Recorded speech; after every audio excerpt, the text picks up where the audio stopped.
VK Mishra present. हमारे channel पर बने रहने के लिए हमारे चैनल को लाल बटन दबा करके सब्सक्राइब करें और साथ में बेल आइकन घंटी दबाएं। जय श्री राधे कृष्ण। आप सभी का हमारे YouTube चैनल पे बहुत बहुत स्वागत है। आइए जानते हैं रमा एकादशी के व्रत, पूजन, शुभ मुहूर्त, पारण समय और रमा एकादशी के कथा के बारे में। रमा एकादशी का व्रत, यह व्रत हर वर्ष कार्तिक माह के कृष्ण पक्ष की एकादशी तिथि के दिन रमा एकादशी का व्रत किया जाता है।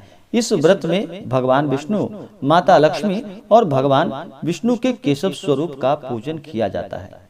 इस दिन तुलसी माता का पूजन करना भी बहुत ही लाभकारी होता है। जो भी जातक सच्ची श्रद्धा के साथ रमा एकादशी का व्रत करते हैं, उनके सभी पाप और ताप नष्ट हो जाते हैं। यह व्रत सभी प्रकार के सुखों को प्रदान करने वाला है। कार्तिक मास में पड़ने के कारण इस व्रत का और भी ज्यादा महत्व बढ़ जाता है। कार्तिक का महीना यह भगवान श्री हरि विष्णु का महीना माना जाता है। कार्तिक मास यह बड़ा ही पुण्य फलदायक माना गया है। कार्तिक मास भगवान श्री हरि विष्णु का यह मास माना जाता है। इस दौरान भगवान श्री हरि विष्णु का पूजन करना, गंगा स्नान करना, तुलसी माता का पूजन करना, दान पुण्यों का कार्य करना, यह अनंत गुना पुण्य फल दायक होता है।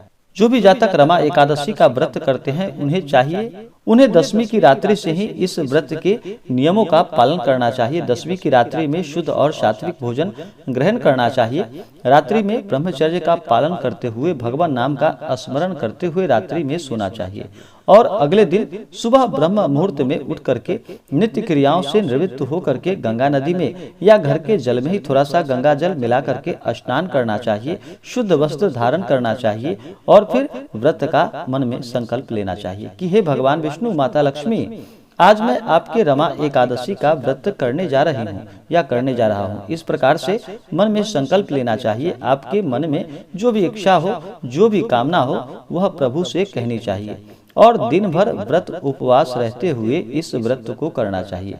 अगर उपवास ना रह पाए तो एक समय फलाहार ग्रहण करें। इस दिन शुद्ध और सात्विकता का पालन करना चाहिए। मांस, मदिरा, लहसुन, प्याज आदि का प्रयोग बिल्कुल भी नहीं करनी चाहिए। तामसिक वस्तुओं से दूर रहनी चाहिए। एकादशी के दिन अन्न ग्रहण नहीं किया जाता है। इस दिन विशेष करके चावल ग्रहण नहीं करना चाहिए। कहा जाता है चावल खाने से रेंगने वाली जीवों के रूप में जन्म लेना पड़ता है, तो एकादशी के दिन चावल नहीं खाया जाता है। और एकादशी के दिन भगवान विष्णु के पूजन में भगवान विष्णु को अक्षत भी नहीं चढ़ाया जाता है। अक्षत चढ़ाना निषेध माना गया है।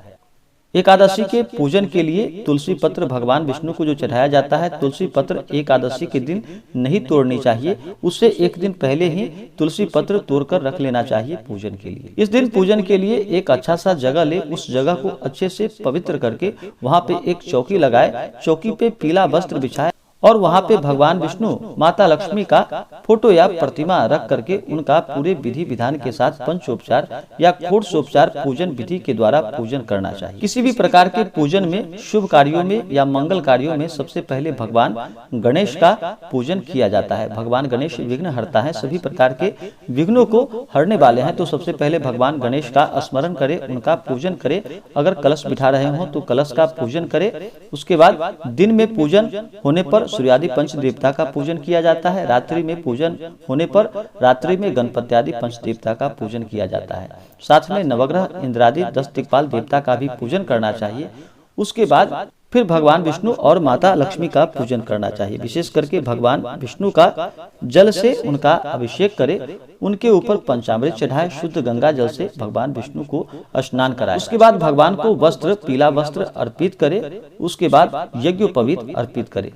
उसके बाद भगवान विष्णु को तिल चढ़ाएं, तुलसी पत्र भगवान को अर्पित करे, चंदन, पुष्पों की माला अर्पित करे। भगवान विष्णु को पीला पुष्प अति प्रिय है। अगर कमल का पुष्प मिल जाए तो यह बड़ा ही लाभकारी होता है, तो भगवान को कमल का पुष्प अर्पित करे। उसके बाद भगवान को चंदन अर्पित करे, फिर धूप और दीप दिखाए। अनेक प्रकार का नैवेद्य अपने श्रद्धा और सामर्थ्य के अनुसार अर्पित करे। ऋतु फल आदि अर्पित करे। उसके बाद द्रव्य और दक्षिणा चढ़ाए, पुंगी फल, तांबूल भगवान को अर्पित करे। इसी प्रकार से माता लक्ष्मी का भी पूजन करे। माता का जल से अभिषेक करे, पंचामृत उनको चढ़ाएं, शुद्ध गंगा जल चढ़ाए। उसके बाद माता लक्ष्मी को वस्त्र अर्पित करे, श्रृंगार की वस्तुएं माता को अर्पित करे। फिर अक्षत, चंदन, पुष्पों की माला माता लक्ष्मी को अर्पित करे। महिलाएं माता लक्ष्मी को सिंदूर अर्पित करे और पुरुष माता लक्ष्मी को चंदन चढ़ाए। उसके बाद धूप और दीप दिखाएं, अनेक प्रकार का नैवेद्य अर्पित करे, माता लक्ष्मी को श्रीफल अर्पित करे, द्रव्य और दक्षिणा चढ़ाए, पुंगी फल तांबूल अर्पित करे।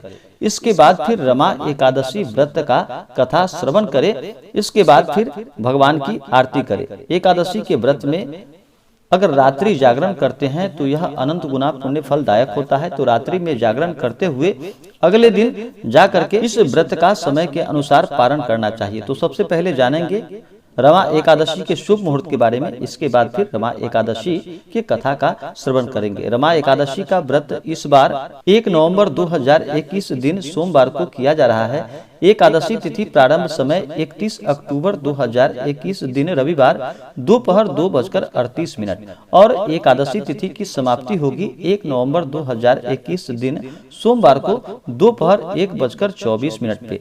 और रमा एकादशी व्रत का पारण किया जाएगा 2 नवंबर 2021 दिन मंगलवार को सुबह 6:34 से सुबह 8:46 तक इस व्रत का पारण किया जाएगा। रमा एकादशी व्रत का पारण तुलसी दलेन पारण, तुलसी दल से इस व्रत का पारण किया जाएगा।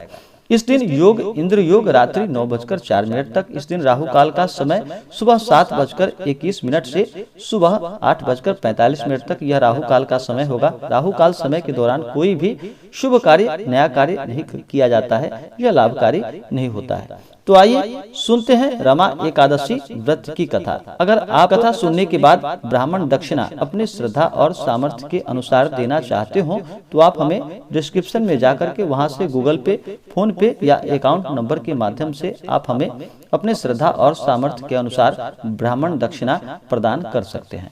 तो आइए सुनते हैं रमा एकादशी व्रत की कथा। तो बोलिए प्रेम से भगवान विष्णु की जय, माता लक्ष्मी की जय। एक समय की बात है कि धर्मराज युधिष्ठिर कहने लगे कि हे भगवान, कार्तिक कृष्ण एकादशी का क्या नाम है, इसकी विधि क्या है और इसके करने से क्या फल मिलता है, सो आप विस्तार पूर्वक हमें बतलाइए। तब भगवान श्री कृष्ण बोले कि कार्तिक माह के कृष्ण पक्ष की एकादशी का नाम रमा है। यह बड़े बड़े पापों को नाश करने वाली है। इसका महात्मा मैं तुमसे कहता हूँ, तुम ध्यान पूर्वक सुनो। हे राजा, प्राचीन काल में मुचकुंद नाम का एक राजा था। उसकी इंद्र के साथ मित्रता थी और साथ ही यम, कुबेर, वरुण और विभीषण भी उनके मित्र थे। यह राजा बड़ा धर्मात्मा, विष्णु भक्त और न्याय के साथ राज करता था। उस राजा की एक कन्या थी जिसका नाम चंद्रभागा था।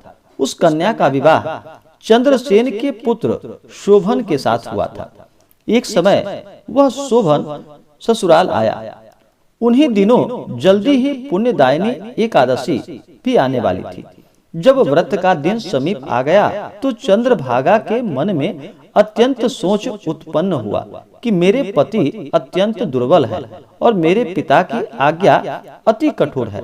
10वीं को राजा ने ढोल बजवाकर सारे राज्य में घोषणा करवा दी कि एकादशी को भोजन नहीं करना चाहिए। ढोल की घोषणा सुनते ही शोभन को अत्यंत चिंता हुई और अपनी पत्नी से कहा कि हे प्रिय, अब क्या करना चाहिए? मैं किसी प्रकार भी भूख सहन नहीं कर सकता हूँ। ऐसा उपाय बतलाओ कि जिससे मेरे प्राण बच सके, अन्यथा मेरे प्राण अवश्य ही चले जाएंगे। चंद्रभागा कहने लगी कि हे स्वामी, मेरे पिता के राज में एकादशी के दिन कोई भी भोजन नहीं ग्रहण करता है। हाथी, घोड़ा, ऊंट, बिल्ली, गौ आदि भी तृण, अन्न, जल आदि ग्रहण नहीं कर सकते।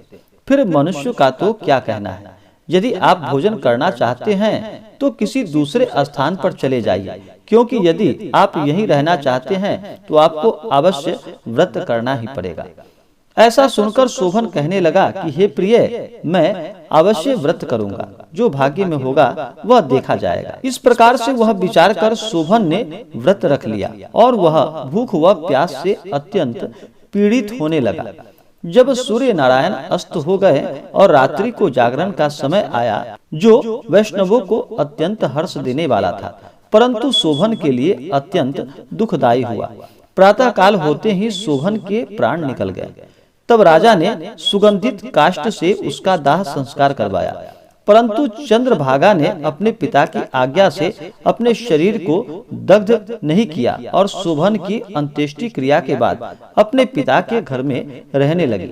रमा एकादशी के प्रभाव से शोभन को मंदराचल पर्वत पर धन धान्य से युक्त तथा शत्रुओं से रहित एक सुंदर देवपुर प्राप्त हुआ। वह अत्यंत सुंदर रत्न और वैदुर्य मणि जटित स्वर्ण के खंभों पर निर्मित अनेक प्रकार की स्फटिक मणियों से सुशोभित भवन में बहुमूल्य वस्त्राभूषणों तथा छत्र व चमर से विभूषित गंधर्व और अप्सराओं से युक्त सिंहासन पर आरूढ़ ऐसा शोभायमान होता था मानो कि दूसरा इंद्र विराजमान हो। एक समय मुचुकुंद नगर में रहने वाले एक सोम शर्मा नामक ब्राह्मण, जो कि तीर्थ यात्रा करता हुआ घूमता घूमता उधर जा निकला और उसने शोभन को पहचान लिया और बोला कि यह तो राजा का जमाई शोभन है। फिर उसके निकट गया। शोभन भी उसे पहचान कर अपने आसन से उठकर उसके पास आया और प्रणाम करके कुशल प्रश्न किया। ब्राह्मण ने कहा कि राजा मुचुकुंद और आपकी पत्नी कुशल हैं। नगर में भी सभी प्रकार की कुशलता है, परंतु हे राजन, हमें आश्चर्य हो रहा है कि आप अपना वृतांत कहिए कि ऐसा सुंदर नगर जो न कभी देखा और न ही कभी सुना, आपको कैसे प्राप्त हुआ। तब शोभन बोला कि कार्तिक कृष्ण की रमा एकादशी का व्रत करने से मुझे यह नगर प्राप्त हुआ, परंतु यह अस्थिर है। यह स्थिर हो जाए ऐसा उपाय कीजिए। ब्राह्मण कहने लगा कि हे राजा, यह स्थिर क्यों नहीं है और कैसे स्थिर हो सकता है, आप बतलाइए, फिर मैं अवश्य ही कोई उपाय करूंगा। मेरी इस बात को आप मिथ्या न समझिए। शोभन ने कहा कि मैंने इस व्रत को श्रद्धा रहित होकर किया था, अतः यह सब कुछ अस्थिर है। यदि आप मुचुकुंद की कन्या चंद्रभागा को यह सब वृतांत कहें तो यह स्थिर हो सकता है। ऐसा सुनकर उस श्रेष्ठ ब्राह्मण ने अपने नगर लौटकर चंद्रभागा से सब वृतांत कह सुनाया। ब्राह्मण के वचन को सुनकर चंद्रभागा बड़ी प्रसन्नता से बोली और ब्राह्मण से कहने लगी कि हे ब्राह्मण देवता, यह सब बातें आपने प्रत्यक्ष देखी है या स्वप्न की बातें कह रहे हैं। ब्राह्मण कहने लगा कि हे पुत्री, मैंने महावन में तुम्हारे पति को प्रत्यक्ष देखा है, साथ ही किसी से विजय न हो ऐसा देवताओं के नगर के समान उनका नगर भी देखा है। उन्होंने यह भी कहा है कि यह स्थिर नहीं है, जिस प्रकार वह स्थिर रह सके सो उपाय करना चाहिए। चंद्रभागा कहने लगी कि हे विप्र, तुम मुझे वहां ले चलो। मुझे पतिदेव के दर्शन की तीव्र लालसा है। मैं अपने किए हुए पुण्य से उस नगर को स्थिर बना दूंगी। आप ऐसा कार्य कीजिए जिससे उनका हमारा संयोग हो सके, क्योंकि वियोगी को मिला देना महान पुण्य होता है। सोम शर्मा यह बात सुनकर चंद्रभागा को लेकर मंदराचल पर्वत के समीप वामदेव ऋषि के आश्रम पर आ गए। वामदेव जी ने सारी बातें सुनकर वेद मंत्रों के उच्चारण से चंद्रभागा का अभिषेक कर दिया। तब ऋषि के मंत्र के प्रभाव और एकादशी के व्रत से चंद्रभागा का शरीर दिव्य हो गया और वह दिव्य गति को प्राप्त हुई। इसके बाद बड़ी प्रसन्नता के साथ अपने पति के निकट गई। अपनी प्रिय पत्नी को आते देखकर शोभन अति प्रसन्न हुआ और उसे बुलाकर अपनी बाईं तरफ बिठा लिया। चंद्रभागा कहने लगी कि हे प्राणनाथ, आप मेरे पुण्य को ग्रहण कीजिए। अपने पिता के घर जब मैं 8 वर्ष की थी, तब से ही विधि पूर्वक एकादशी के व्रत को श्रद्धा पूर्वक करती आ रही हूँ। इस पुण्य के प्रताप से आपका यह नगर स्थिर हो जाएगा तथा समस्त कर्मों से युक्त होकर प्रलय के अंत तक रहेगा। इस प्रकार चंद्रभागा ने दिव्य आभूषणों और वस्त्रों से सुसज्जित होकर अपने पति के साथ आनंद पूर्वक रहने लगी। हे राजन, यह मैंने रमा एकादशी का महात्म्य तुमसे कहा। जो मनुष्य इस व्रत को करते हैं, उनके ब्रह्म हत्यादि समस्त पाप भी नष्ट हो जाते हैं। कृष्ण पक्ष और शुक्ल पक्ष दोनों की एकादशियां समान है, इसमें कोई भेदभाव नहीं है। दोनों समान फल देती है। जो मनुष्य इस महात्मा को पढ़ते हैं अथवा इसको सुनते हैं, वे समस्त पापों से छूटकर विष्णु लोक को प्राप्त होते हैं। तो बोलिए प्रेम से भगवान विष्णु की जय। माता लक्ष्मी की जय। तो आशा करता हूँ कि यह जानकारी आपको अच्छा लगा हो। ऐसे ही ज्ञानवर्धक जानकारियाँ प्राप्त करने के लिए हमारे इस चैनल को लाल बटन दबा करके सब्सक्राइब करें, साथ में बेल आइकन घंटी दबाएं ताकि मेरे वीडियो का नोटिफिकेशन आपके पास सबसे पहले पहुंचे। वीडियो को लाइक और अपने मित्रों तथा दोस्तों के साथ शेयर करें। सुखी रहें और स्वस्थ रहें। जय श्री राधे कृष्ण। धन्यवाद।